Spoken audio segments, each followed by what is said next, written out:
1 year ago, I traveled to the United Nations Human Rights Council in Geneva. On that occasion, I outlined the U.S. priorities for advancing human rights, and I declared our intent to remain a part of the Human Rights Council if essential reforms were achieved. These reforms were needed in order to make the Council a serious advocate for human rights. For too long, the Human Rights Council has been a protector of human rights abusers and a cesspool of political bias. Regrettably, it is now clear that our call for reform was not heeded. Human rights abusers continue to serve on and be elected to the Council. The world's most inhumane regimes continue to escape scrutiny, and the Council continues politicizing and scapegoating of countries with positive human rights records in an attempt to distract from the abusers in their ranks. Therefore, as we said we would do a year ago, if we did not see any progress, the United States is officially withdrawing from the UN Human Rights Council. In doing so, I want to make it crystal clear that this step is not a retreat from human rights commitments. On the contrary, we take this step because our commitment does not allow us to remain a part of a hypocritical and self-serving organization that makes a mockery of human rights. We did not make this decision lightly. When this administration began 17 months ago, we were well aware of the enormous flaws in the Human Rights Council. We could have withdrawn immediately. We did not do that. Instead, we made a good faith effort to resolve the problems. We met with ambassadors of over a dozen countries in Geneva. Last September, in President Trump's speech before the UN General Assembly, he called for member states to support Human Rights Council reform.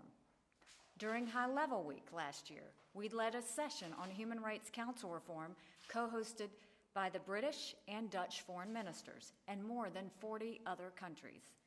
Our efforts continued all through this year in New York, where my team met with more than 125 member states and circulated draft texts. Almost every country we met with agrees with us, in principle and behind closed doors, that the Human Rights Council needs major, dramatic, systemic changes. Yet no other country has had the courage to join our fight. Meanwhile, the situation on the Council has gotten worse, not better. One of our central goals was to prevent the world's worst human rights abusers from gaining Human Rights Council membership. What happened? In the past year, the Democratic Republic of Congo was elected as a member. The DRC is widely known to have one of the worst human rights records in the world. Even as it was being elected to membership in the Human Rights Council, mass graves continued to be discovered in the Congo. Another of our goals was to stop the Council from protecting the world's worst human rights abusers. What happened? The Council would not even have a meeting on the human rights conditions in Venezuela. Why? Because Venezuela is a member of the Human Rights Council, as is Cuba, as is China.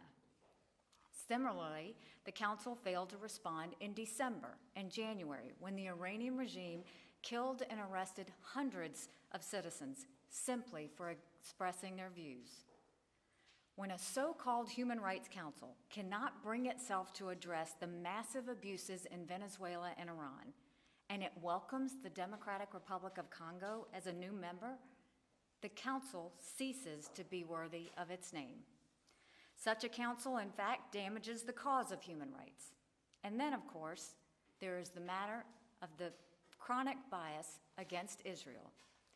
Last year, the United States made it clear that we would not accept the continued existence of Agenda Item 7, which singles out Israel in a way that no other country is singled out. Earlier this year, as it has in previous years, the Human Rights Council passed 5 resolutions against Israel, more than the number passed against North Korea, Iran, and Syria combined. This disproportionate focus and unending hostility towards Israel is clear proof that the Council is motivated by political bias not by human rights. For all these reasons, the United States spent the past year engaged in a sincere effort to reform the Human Rights Council. It is worth examining why our efforts didn't succeed. At its core, there are two reasons. First, there are many unfree countries that simply do not want the council to be effective. A credible Human Rights Council poses a real threat to them, so they oppose the steps that would create it. Look at the council membership, and you see an appalling disrespect for the most basic human rights. These countries strongly resist any effort to expose their abusive practices. In fact, that's why many of them run for a seat on the Human Rights Council in the first place, to protect themselves from scrutiny. When we made it clear we would strongly pursue council reform, these countries came out of the woodwork to oppose it. Russia, China, Cuba, and Egypt all attempted to undermine our reform efforts this past year.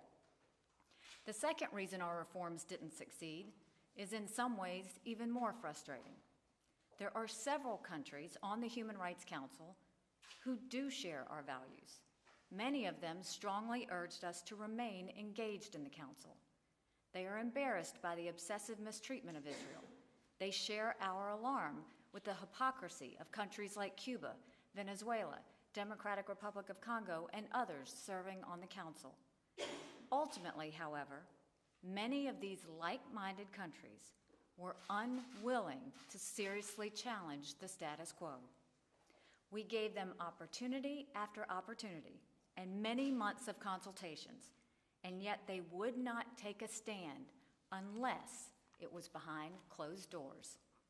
Some even admittedly were fine with the blatant flaws of the Council, as long as they could pursue their own narrow agenda within the current structure.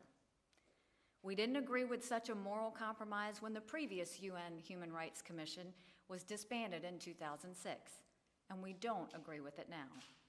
Many of these countries argued that the United States should stay on the Human Rights Council because American participation is the last shred of credibility that the Council has.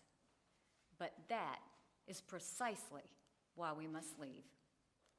If the Human Rights Council is going to attack countries that uphold human rights and shield countries that abuse human rights, then America should not provide it with any credibility. Instead, we will continue to lead on human rights outside the misnamed Human Rights Council. Last year, during the United States presidency of the Security Council, we initiated the first ever Security Council session dedicated to the connection between human rights and peace and security. Despite protests and prohibitions, we did organize an event on Venezuela outside the Human Rights Council chambers in Geneva.